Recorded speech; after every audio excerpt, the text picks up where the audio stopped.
One,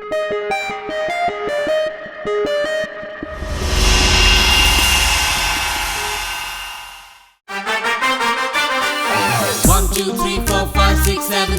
Being with buddies is being in heaven. Seven are the colors, seven are the cause. When we together, stronger than a sword.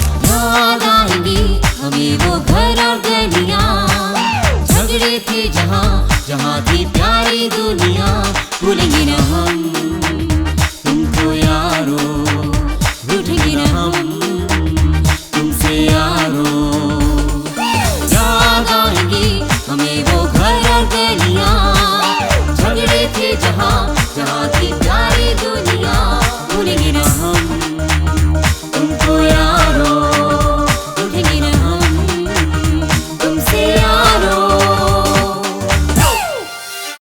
अब तक आपने देखा कि college में BA second year में पढ़ने वाले 5 तालिबे इल्म पूरे साल घूम फिर कर और मौज मस्ती कर अपने कॉलेज लाइफ को यादगार बनाना चाहते हैं.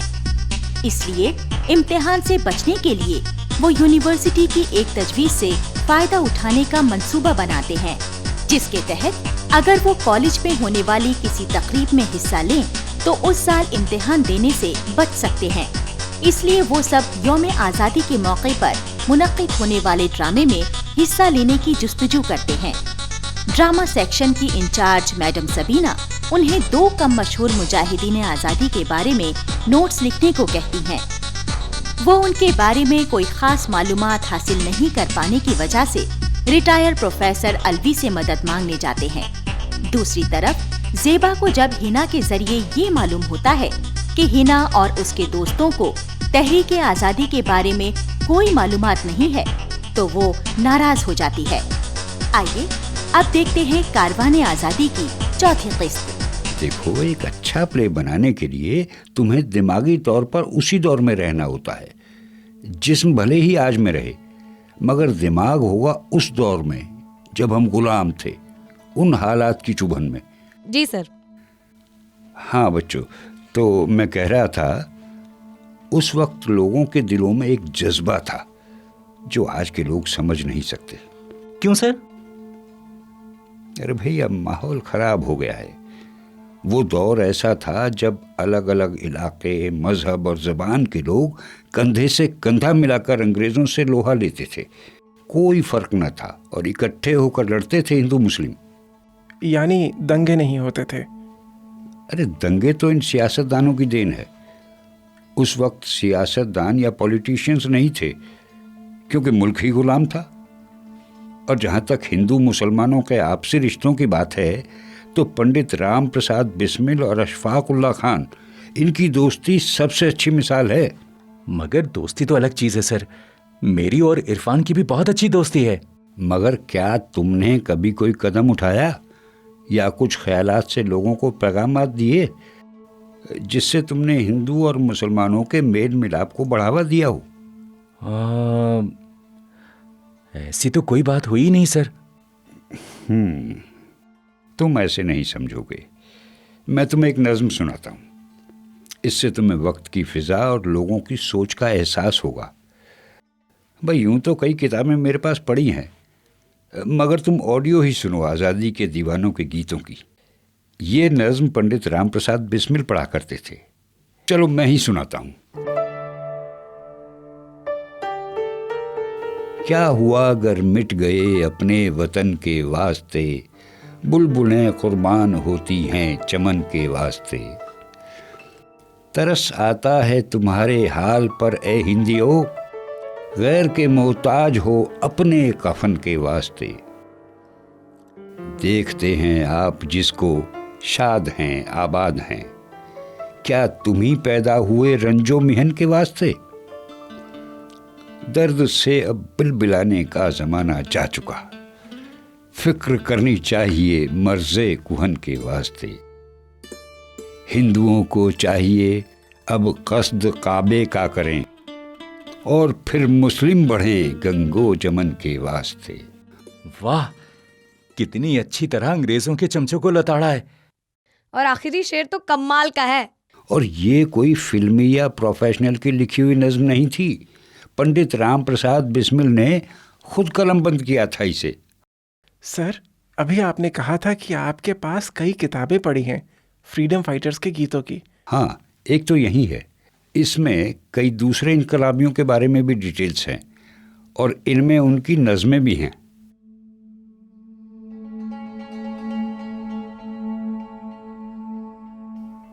कितने दूरंदेश थे ये लोग। जब मकसद साफ होता है ना बच्चों, तब आदमी को सब साफ साफ दिखाई देता है। दिल में बस एक ही आरजू होती है, अपनी मंजिल तक पहुंचने की। इसके लिए अपने सब सुख, आराम और नींदें हराम लगती हैं। ये आज़ादी के सिपाही अक्सर कई कई दिन तक सोते भी नहीं थे। नींद तो आज हमें भी नहीं आएगी सर। कम से कम आज की रात तो नहीं आएगी सर। क्यों? अरे बच्चे, खुदीराम बोस बहुत जिंदा दिल नौजवान थे। वो फांसी से कुछ मिनट पहले तक कहकही लगाते रहे। क्या हुआ सर? उनकी फांसी के वक्त से चंद घंटे पहले का एक किस्सा याद आ गया। सच, बहुत ऊंचा मजाक करते थे। बताइए सर। अच्छा, कल सुनाऊंगा भाई, देर हो रही है। बताइए ना सर, तजस्सुस बहुत बढ़ गया है। अच्छा ठीक है, सुनाता हूँ।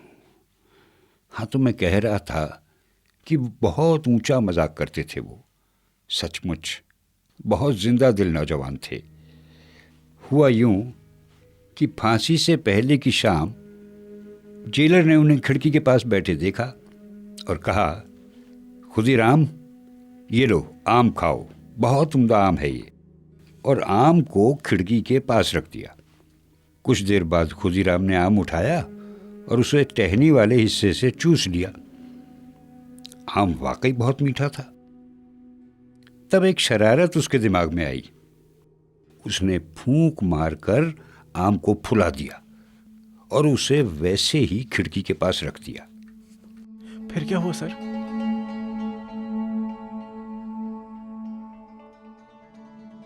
जब जेलर उधर से वापसी में गुजरा और देखा कि खुदीराम ने आम खाया ही नहीं, तो वो बोला, खुदीराम, आम बहुत मीठा था, खा लेते तो अच्छा था। चलो तुम्हारी मर्जी भाई। ये कह के उसने आम उठा लिया और तब उसे मालूम पड़ा कि आम तो खोखला था, खाया जा चुका था। उसे सकते में देखकर खुदीराम बोस को हंसी क्या आई कि फिजा में उनके कहकहे गूंज उठे और वो जेलर भी जोर से हंस पड़ा। फांसी से चंद घंटों पहले के कहकहे कितने जानदार रहे होंगे, ये सोच सोचकर मेरा दिल भर आता है।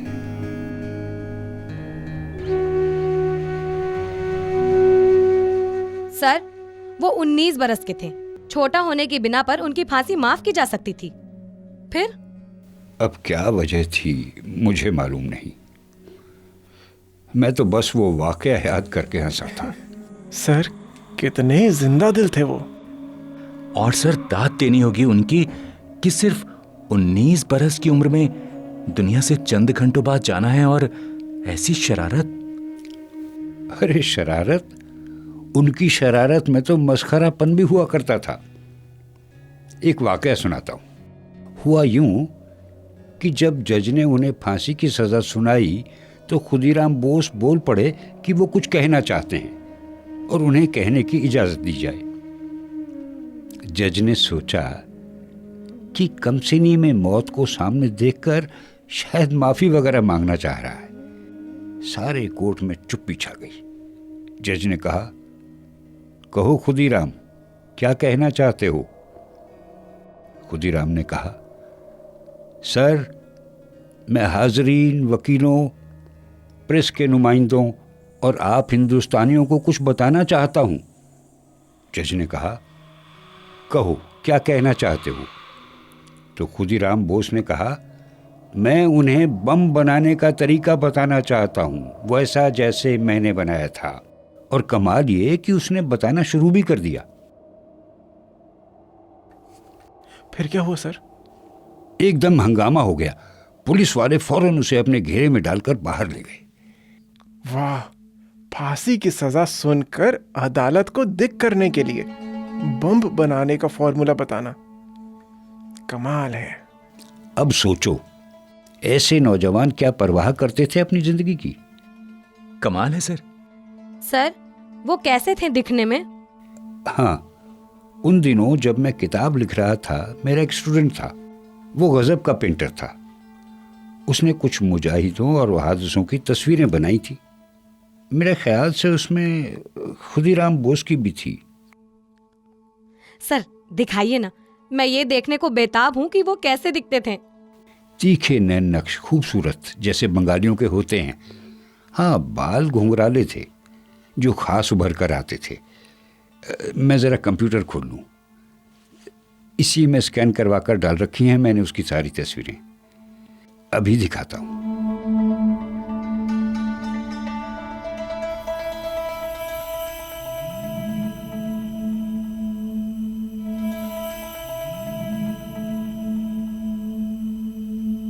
ओह, हाउ इनोसेंट।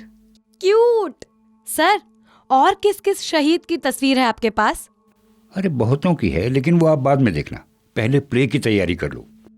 देखो, अब वक्त कम होता जा रहा है। अभी राइट अप भी लिखना है, लेकिन पहले बताओ कि आपने कौन कौन से कम जाने माने मुजाहिदीन आज़ादी चुने हैं।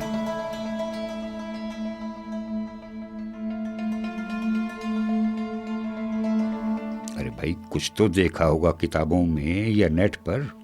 सर देखा तो बहुत है, पर नेट ज्यादा क्रेडिबल नहीं है जितना हमारे एक्सपर्ट्स की किताबें। मैं आपकी राय से इत्तेफाक करता हूँ। इसके लिए आपको उन एक्सपर्ट्स की बुक्स पढ़नी चाहिए जिन्होंने गैर जानिबदार होकर उन मुजाहिदीन आज़ादी पर रिसर्च की है। और मैं ये भी समझ रहा था कि आपके लिए उन्हें ढूंढना मुश्किल होगा, इसलिए कुछ लोगों ने जिन्होंने ऐसे मुजाहिदीन आज़ादी पर रिसर्च की है, उनके नोट्स और मज़ामीन मेरे पास रखे थे। ये मैं आपको दे रहा हूँ। ये 10 ऐसी शख्सियात हैं जिनके बारे में लोग कम जानते हैं, मगर इनकी कुर्बानी और काम जाने माने मुजाहिदों से कम न थे। आप में से हर कोई 2-2 राइटअप्स पढ़ दे और फिर वो बाकियों को बता दे। इससे सबको जल्दी याद हो जाएगा। कम वक्त में किताबों से ज़्यादा जानकारी पाने का बेहतरीन तरीका है ये। ये पेपर घर ले जाएं? ठीक है, ले जाओ। अब तो रात बेचैनी में नहीं कटेगी। आज रात इन्हें पढ़ डालो और फिर हम इन 10 कम जाने माने मुजाहिदीन आज़ादी के बारे में डिस्कस करके इनमें से 4 को छांट लेंगे। Yes sir, thank you sir. ठीक है, अब आप लोग जाइए। बहुत काम करना है अभी तो आपको।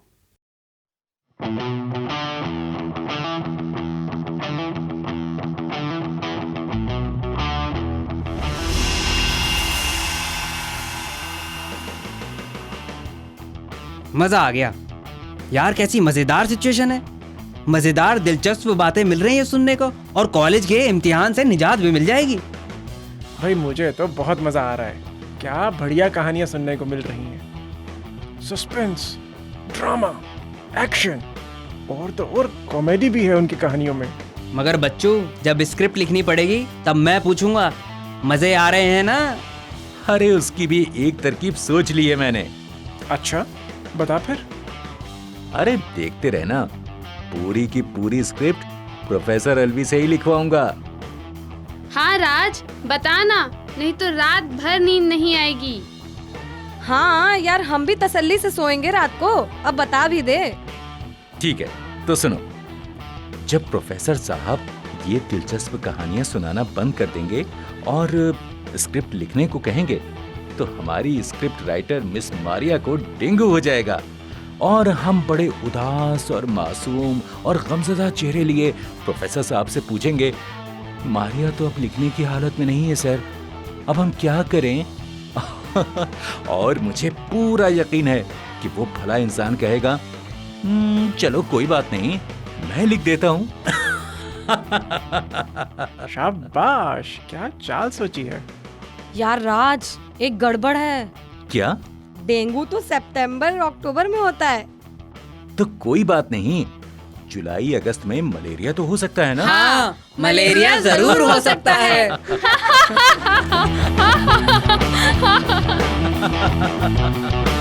सर्दी खांसी ना मलेरिया हुआ, सर्दी खांसी ना मलेरिया हुआ, हम गए यारो हमको लवेरिया हुआ, लवेरिया हुआ, लवेरिया हुआ।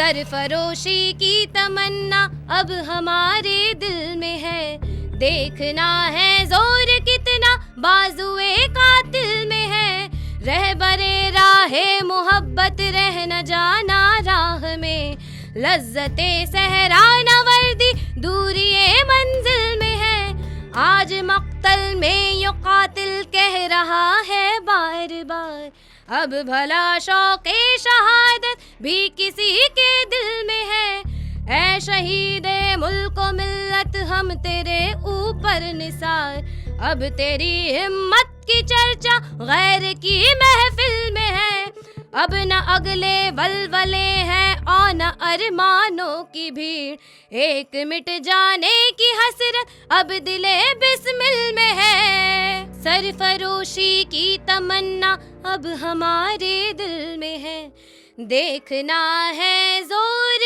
कितना बाजुए कातिल में है। वेरी गुड यार, वेरी नाइस, बहुत अच्छा, बहुत खूब। Thank you. कितने अच्छे शायर थे अशफाक उल्लाह खान।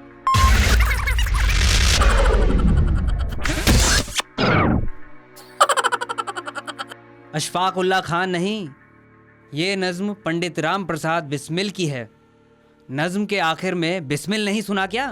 है ना, गीत या नज्म लिखने वाले आखिरी शेर में अपना नाम फिट कर देते हैं, जैसे आजकल के रैपर स्टार्टिंग में करते हैं। यार एक बात तो है। क्या? हमें कुछ नाम तो याद होने शुरू हुए हैं। हाँ यार, गीतों और नज्मों में ताकत बहुत होती है। हाँ, ऐसे रटने में कितना टाइम लगता है, मगर गाना फटाफट याद हो जाता है। अरे इसी वजह से तो बॉलीवुड की दुनिया भर में पहचान है। मगर इन गीतों की तो कुछ और ही बात है। कदम कदम बढ़ाए जा, खुशी के गीत गाए जा, ये जिंदगी है कौम की, तू कौम पे लुटाए जा, कदम कदम बढ़ाए जा, तू शेर हिंद आगे बढ़ मने से तू कभी न डर, तू शेर हिंद आगे बढ़ मने से तू कभी न डर, उड़ा के दुश्मनों का सर जो शे वतन बढ़ाए जा, कदम कदम बढ़ाए जा, खुशी के गीत गाए जा, ये जिंदगी है कौम की, तू कौम पे लुटाए जा, कदम कदम बढ़ाए जा, तू शेर हिंद आगे बढ़ मने से तू कभी न डर, तू शेर हिंद आगे बढ़ मने से तू कभी न डर, उड़ा के दुश्मनों का सर जो शे वतन बढ़ाए जा। वेरी गुड यार, वेरी नाइस, बहुत अच्छा, बहुत खूब। Thank you. मैंने तो राम प्रसाद बिस्मिल के कई गीत याद कर लिए हैं और दोनों फ्रीडम फाइटर पर नोट्स भी पढ़ लिए हैं। हाँ, वो तो सबने पढ़ लिए होंगे, 1 घंटे का भी काम नहीं था। ये गीत ना मन को छू लेते हैं। भाई मैंने तो आज़ादी के दीवानों के गीतों की किताब जो अलवी सर ने दी थी पूरी पढ़ डाली है। अरे इरफान, फिर तो सुना दे कोई ऐसा गीत जिसे सुनकर हम अपने जंगे आज़ादी के सिपाहियों के दिलों में मुल्क के लिए मोहब्बत की शिद्दत को महसूस कर सकें। अशफाक उल्लाह की एक नज्म है, दिल को छू गई है। क्या वर्डिंग्स हैं यार। अब सुना भी दे यार। भाई अशफाक उल्लाह की गजल सुनाने जा रहा है तो उनके बारे में भी कुछ बता दे। कल अलवी साहब ने बताया था ना कि अशफाक उल्लाह खान और राम प्रसाद बिस्मिल फास्ट फ्रेंड थे। मैं उनकी शहादत और कारगुजारियों के बारे में पूछ रहा था। राज, तुम्हारी उम्मीद कुछ ज्यादा ही हो चली है इरफान से। एक बड़ी हैरानगी की बात यह है कि पंडित राम प्रसाद बिस्मिल, अशफाक उल्लाह और रोशन सिंह तीनों शहीद एक ही कस्बे शाहजहांपुर में पैदा हुए थे। आई कैन बेट तीनों कैंसेरियन होंगे।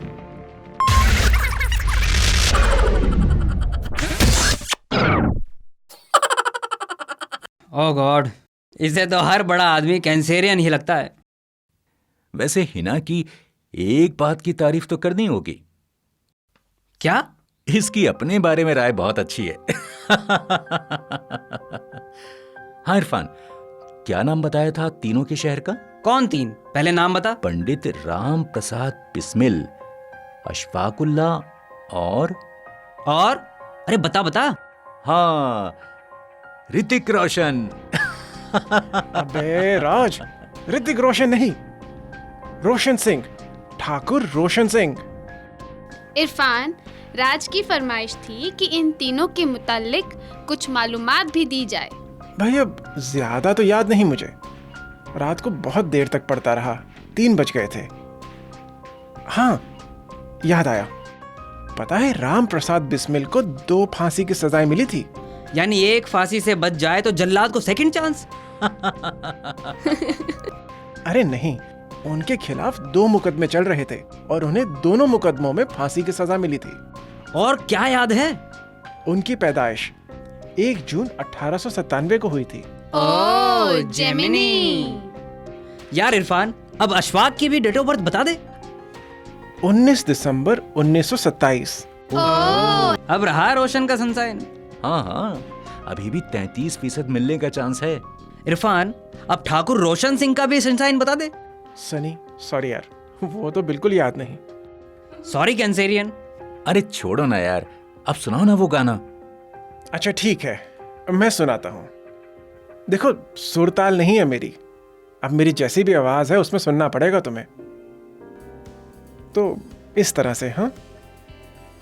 उरूजे कामयाबी पर कभी हिंदुस्तान होगा, रिहा सयाद के हाथों से अपना आशियां होगा, चखाएंगे मजा बर्बादिए गुलशन का गुलची को, बहार आ जाएगी उस दिन जब अपना बागबां होगा, जुदा मत हो मेरे पहलू से ए दर्दे वतन हरगिज, न जाने बादे मुर्दन मैं कहां और तू कहां होगा, वतन की आबरू का पास देखें कौन करता है,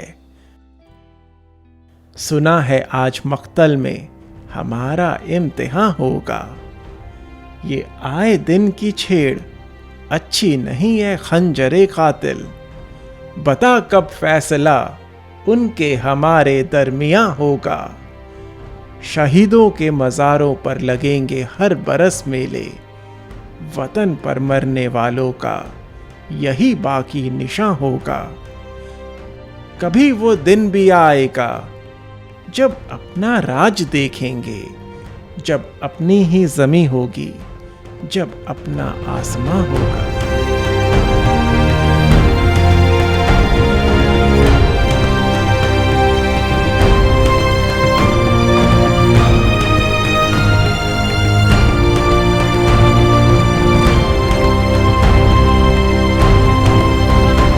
क्या नज्म लिखी है अशफाक उल्लाह साहब ने। कभी वो दिन भी आएगा जब अपना राज देखेंगे, जब अपनी ही ज़मीं होगी, जब अपना आसमान होगा। और वो कितना मशहूर शेर है, हमें मालूम ही नहीं था कि वो अशफाक उल्लाह खान ने लिखा है। कौन सा?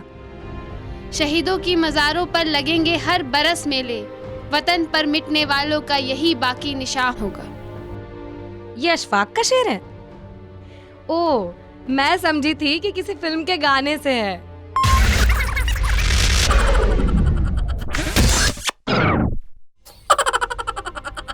मगर मैं ये सोच रहा हूं, कितनी गफलत में जिए और मरे हमारे शहीद वतन।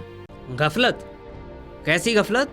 शहीदों की चिताओं पर लगेंगे हर बरस मेले, वतन पर मिटने वालों का यही बाकी निशान होगा। कहाँ लगते हैं मेले? लोगों को यही नहीं मालूम कि उनकी कब्र या समाधि है कहाँ। हाँ राज, कह तो तुम ठीक रहे हो, और है भी या नहीं ये भी नहीं मालूम। कौन से शहीदों की, जाने माने या कम जाने माने? यार आजकल तो किसी की भी नहीं पता।